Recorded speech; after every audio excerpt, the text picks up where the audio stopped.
I left behind 11 years ago the humidity, mosquitoes, lakes, streams, and miles of forest in the Adirondacks, New York, to the man-made aqueducts, sunny sky, dry, and high elevations of Colorado. At first I noticed that the horizon was bigger, an account that the trees were far and few between.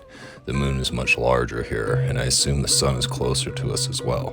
Breathing was difficult, and I felt like I was in a constant state of dehydration.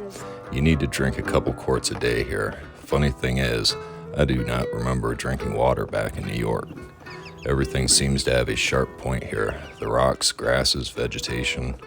The grass is the color of the wheat, and the stone was not gray, but red, yellow, blue, and even brown. The mountains are not smooth boulders, but rough and unstable slabs of stone, slipping under your feet as you walk. The soil seemed to be dust and hardened clay. I took many photos over the years and learned to appreciate Colorado even more. It gets hot here, and the sky is blue most of the year. However, it is a blue that pales in comparison to that of a sky near great bodies of water. The winters seem long, but the snow only remains for a moment. The sun never is really far away in Colorado.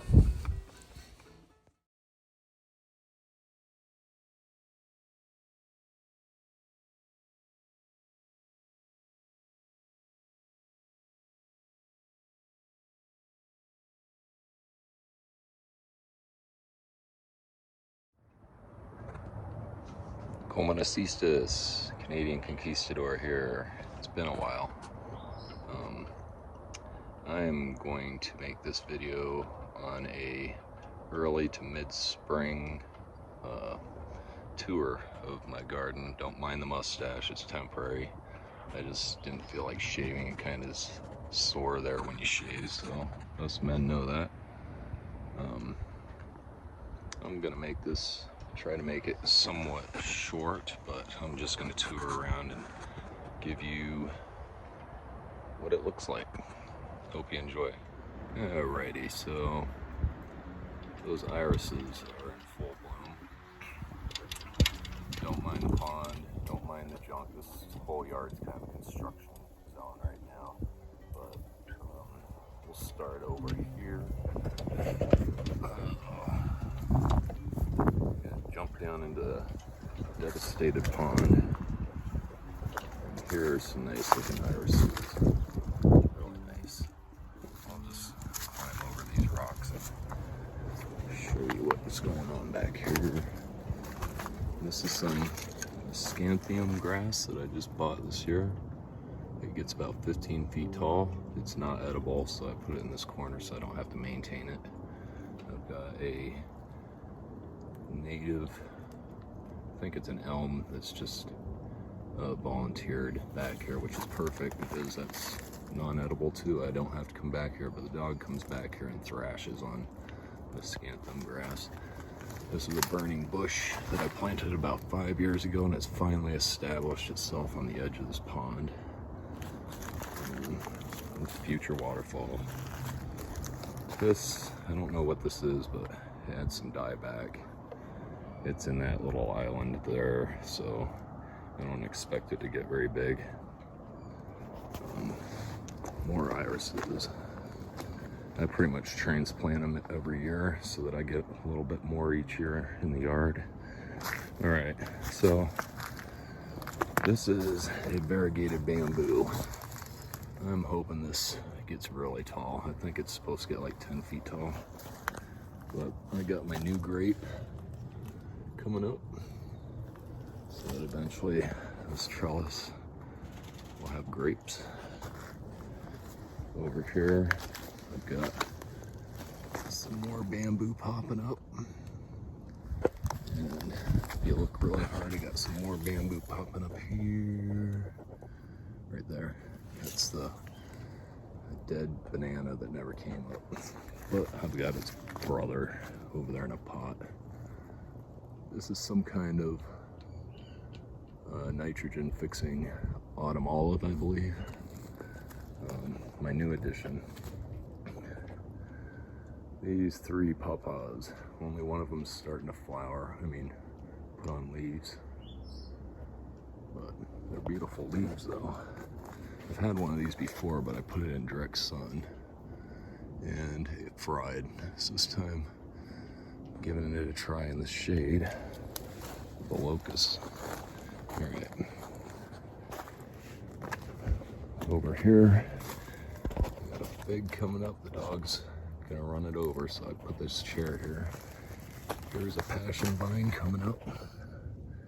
I hope that grows. This is another vine. A Kibia vine. Yes, that's it.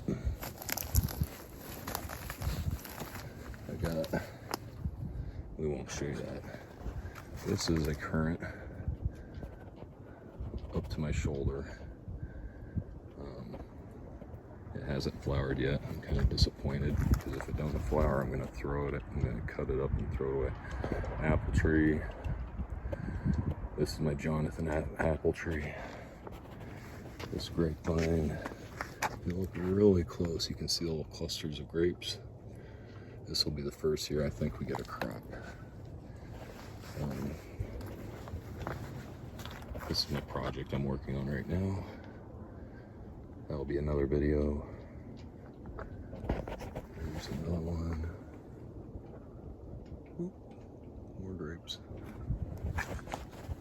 That behind there is the it is a elderberry.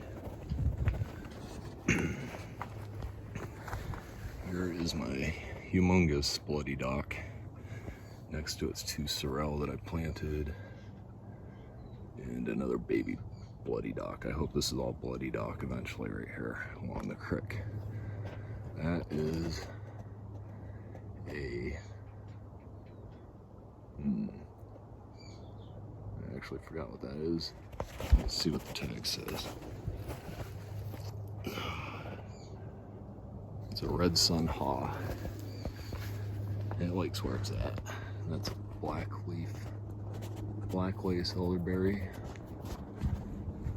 And I planted these grass here for a wind block. It'll keep the wind from coming from the northwest. And I hope they get big. Never know though. Over here we have comfrey. We have a Santa Rosa plum, which I'm pruning to be a canopy over this walkway. Another currant, horseradish, some more sunchokes, and potato. There's elecopane. It's got another one that I transplanted that's going to be popping up over there. This is the Toka plum. Toka plum I tried to save by putting plastic over it, a couple of the branches, and it ended up that it did more damage than, so you can tell where the plastic bag was right here, and actually made it worse. Surprisingly, I got 2 flowers growing on this thing, and I didn't know that it flowered more than once a year. That's that Jonathan apple. No, yeah, that's Macintosh apple. Another horseradish. Yasta berry. You look down here in the shade is a wisteria. I haven't had much luck with those. Another rhubarb. More sunchoke. That's more comfrey. I got some kale growing over there that didn't die during the winter, so that was cool. And this boysenberry is about to explode. It's going to get huge. It's been here the longest plant in the yard. Rhubarb. That was a rhubarb. This is my oh man, what's his name? Whatever, he's a plum. He actually put fruit out last year. I'm hoping that happens. There's currant, and next to it is a Nanking cherry. We have a squash growing. I'll take you around here. Onions, onions, onions. This is a pear, which I'm already seeing fire blight on it. I've never had luck with pear, but I keep trying for some weird reason. I I got more garlic, Take you over to my cloning. This is banana. Beverly's banana, the only survivor. And these are just cuttings that I took, so I'll be getting extra plants for free. Blueberry, high bush blueberry. I've got a lingonberry in there somewhere hiding. More onions, strawberries.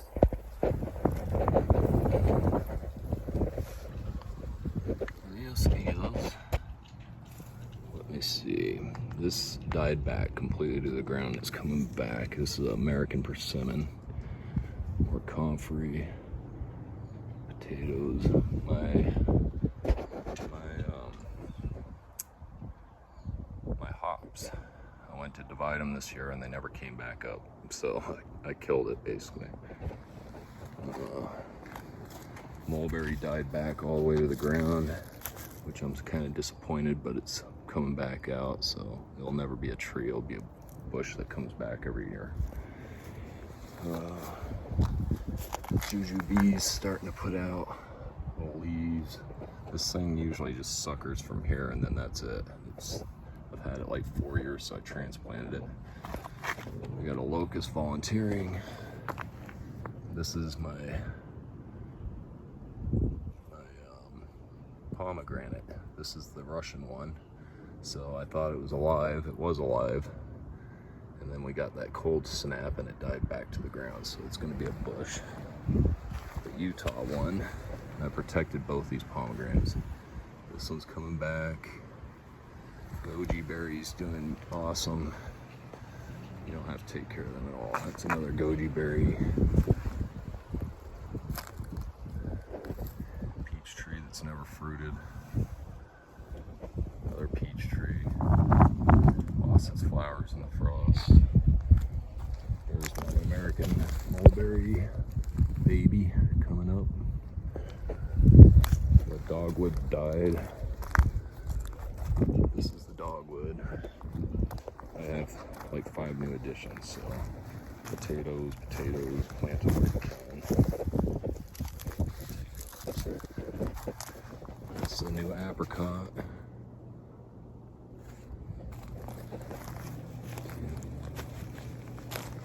That's a baby cherry. I don't have the luck with cherries either, but I'm giving it another shot. Another cherry. And here's another nectarine. Baby nectarine. My peaches died. The ones that were from seed died back. Okay. I have more squash or pumpkin or something growing here. The dog dug up all my cabbage, so I'm not having cabbage. Potatoes. And the most tragic thing this year from that cold snap is my 6 foot tall nectarine died back to right where you can see I cut it. And then it was alive. And now it just looks pathetic. And it's actually wilting and dying. I think the whole thing's gonna come out of the ground at the end of summer if it doesn't do anything. That was a $300 tree, that's what's sad. Alright, here is aronia berry.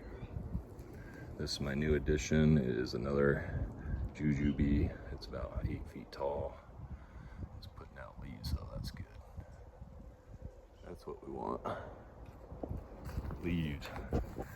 Hazelnut. This thing's just slowly, it seems like it has issues with its leaves. I might have to give it more nutrients. Another apricot. This one will probably be just for looks because every year the flowers die from frost. This is a new one. It's a senna. This gets about 8 feet tall and gets yellow flowers. It's a nitrogen fixer. That is a gooseberry. And here's the hackberry over here. See, I remembered it this time.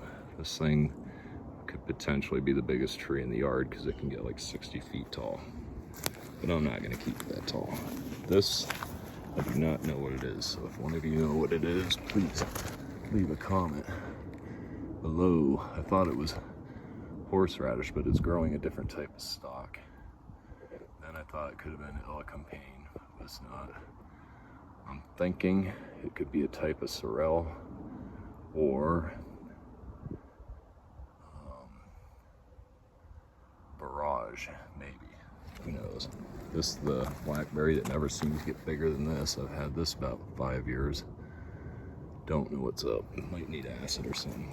Asparagus are popping up. I can't really see them. Let me see. See? That's what an asparagus looks like, but they're supposed to get like 8 feet tall. This is about the third year I've had these in. More sunchoke. This is a new guy that's just beautiful. This is a beautiful little tree. It's got shiny leaves and it likes where it's at. Let's see what it is. It's a Shinko quince. So it's gonna have like large size apples that taste like a pear. Now fig, let's come back. Don't know what type, I think this is honey something. And down below, this is my gem. If this thing, I've had it about 2 years. If this thing grows up, it's a Chinese tunis, and it will get very large, but it's one of the only trees that I have that the leaves are actually edible. So, and it turns bright pink like salmon. All right, back over here. A goji berry just popped up. Sunchokes. This is another new one. This is a Satsuma plum. Hopefully it picks up. But all these baby trees, it'll take 6 years to get even that big. So you gotta have patience doing this stuff, right? This is a native oak, scrub oak or something like that, but it's really tiny. I was really surprised it came back. But these things grow slow, but they can take any kind of Colorado temperature. Sunchoke, some more sunchokes. Okay, we're winding up here. More onions. If you notice, this whole row is onions and garlic. So in this system, you just plant stuff where there's a bare spot. Another one, medlar. Evernoff did not come back to life after this year. See, I just test out new trees every time. It's my hobby, it's my addiction. This is a currant. It's actually got some berries on it. And here's another dead one that never came back. What is it? This was an azarol. Yep, never came back, but I leave them in the ground till I give them a chance to pop up late. If they don't, then that's too bad for them. So this is what it looks like in early spring in my yard. Starting to get there. Every year I buy a few more plants and trees and try to get this thing so it's going to be lush, like walking in a shaded park, hopefully. Yep, that tree I'm hoping will grow over this trail here, act like a little tunnel. Same with these other trees. I'm guiding them all to go over the walkway, giving them a little nudge with some sagatures. Yeah, so it looks pretty bare over there, but that's eventually going to be planted out even more so than here, because that's in full sun. So hopefully you enjoyed this video, this update, and if you want to see more, hit the subscribe button and hit the like button down below.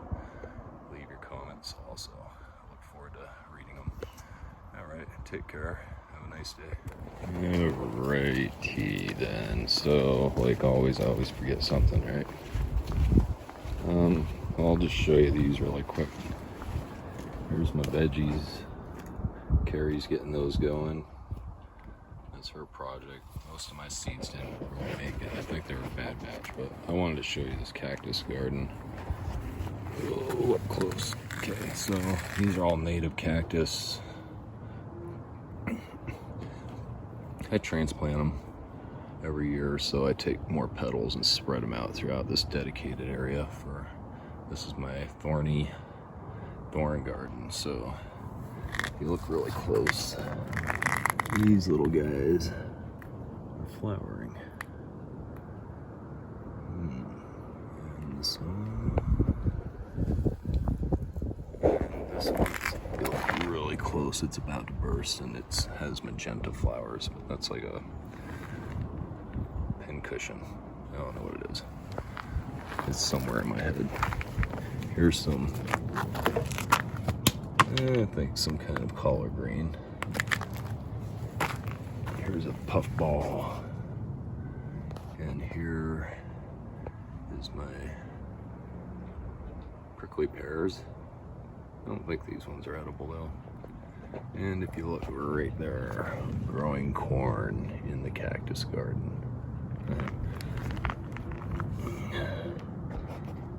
These here are volunteering in the cactus garden, which I'm gonna let them grow because they're edible. Purslane, that's what they call it. Not really a lot to see in the cactus garden. It's more of a deterrent. I'm trying to eventually protect these peach trees from getting robbed by the squirrels. But this thing here, this thing's nasty. You get pricked by that thing and it hurts. It sticks to you. But, alright. That's all I wanted to show you. See ya.